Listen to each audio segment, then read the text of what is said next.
आज तक इंसानों से क्यों नहीं मिल पाया कोई एलियन, नई थ्योरी में मिला हैरान करने वाला जवाब। एलियन से आज तक इंसानों का संपर्क क्यों नहीं हुआ है, इसे लेकर एक नई थ्योरी सामने आई है। कहा जा रहा है कि एलियन की सभ्यताएं भी इंसानों की तरह विकसित होती रही होंगी और खत्म होती रही होंगी, इस कारण वह अंतरिक्ष में अपनी पहुंच नहीं बना सके। इटली के भौतिक विज्ञानी एनरिको फर्मी ने 1950 के दशक में कहा था कि अगले 10 लाख वर्षों में एलियन पूरी गैलेक्सी में फैल जाएंगे।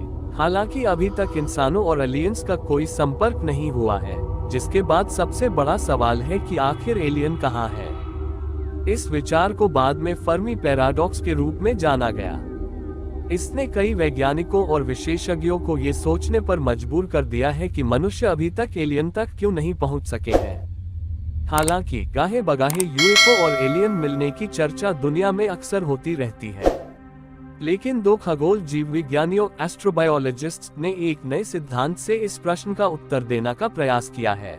अगर उनकी थ्योरी को माने तो हम हैरान हो जाएंगे कि एलियन इंसानों से ज्यादा समझदार हैं। कार्नेगी इंस्टीट्यूशन फॉर साइंस के डॉक्टर माइकल वॉन्ग और कैलिफोर्निया इंस्टीट्यूट ऑफ टेक्नोलॉजी के डॉक्टर स्टुअर्ट बार्टलेट की एक स्टडी रॉयल सोसाइटी में पब्लिश की गई है। इस स्टडी के मुताबिक एलियन सभ्यताओं को आगे बढ़ने से वही कारण रोक सकते हैं जो मानव सभ्यताओं को रोकते हैं।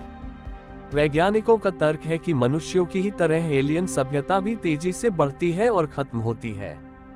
इसी कारण वह अपनी सीमाओं से परे खोज करने की क्षमता विकसित करने में सक्षम नहीं है।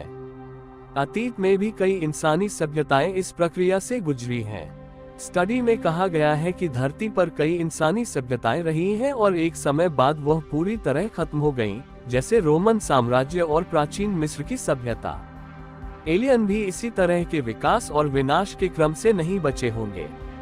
वॉन्ग और बार्टलेट का कहना है कि किसी भी सभ्यता का असीम विकास एक बड़ी आबादी को जन्म देता है। इस कारण सीमित समय में संसाधनों की असीमित मांग होती है, जिससे एक सभ्यता के खत्म होने की घटना सामने आती है।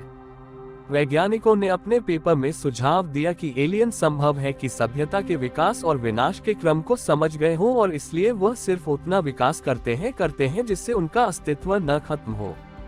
इसके साथ ही उन्होंने कहा कि एलियन अंतरिक्ष में विस्तार का सपना नहीं देखते और शांति से अपने ग्रह पर रहने का चुनाव करते हैं। हालांकि वह एक थ्योरी ये भी देते हैं कि एलियन के पास हम तक पहुंचने की क्षमता है, लेकिन वह हमें मुलाकात के काबिल नहीं समझते हैं। सभी वैज्ञानिक यही मानते हैं कि यह लगभग असंभव ही होगा कि ब्रह्मांड में इस समय पृथ्वी पर ही बुद्धिमान जीवन है। यानी ऐसा हो ही नहीं सकता कि ब्रह्मांड में एलियन ना हो। लेकिन हम अब तक एलियंस को क्यों नहीं खोज सके, या फिर उनके द्वारा हमें खोजने के लिए भेजे जा रहे संकेत अभी तक हम क्यों नहीं पकड़ सके। एक जीवभौतिकविद ने इसके कारणों की व्याख्या की और विस्तार से कारण बताया है कि ऐसा क्यों नहीं हो सका है और कहीं इस मामले में हमसे कोई चूक तो नहीं हो रही है। इंसान पिछले 60 सालों से एलियंस की तलाश कर रहा है और उसे अभी तक सफलता नहीं मिली है। समय समय पर वैज्ञानिक इसकी भी समीक्षा करते रहते हैं कि आखिर अब तक हमें सफलता क्यों नहीं मिली है। स्विट्जरलैंड के Ecole Polytechnique Federale de Lausanne EPFL की लेबोरेटरी ऑफ स्टैटिकल बायोफिजिक्स के शोधकर्ता अब तक नहीं मिल पाने वाली सफलता का कारण समझाया है। ऐसे में संभावना इसी बात की ज्यादा है कि हमारे पास पर्याप्त एलियन संकेत ही ना पहुंच सके हों। इसका आधार एक सांख्यिकीय प्रतिमान है जिसे पहले स्पंज जैसे छिद्रयुक्त पदार्थों के अध्ययन के लिए उपयोग में लाया जाता है। केवल पदार्थ में छिद्रों की जगह इसे बाहरी संकेत उत्सर्जनकर्ताओं की वितरण तक पहुंच बनाने के लिए लागू किया गया, जो हो सकता है कि अंतरिक्ष में कहीं भी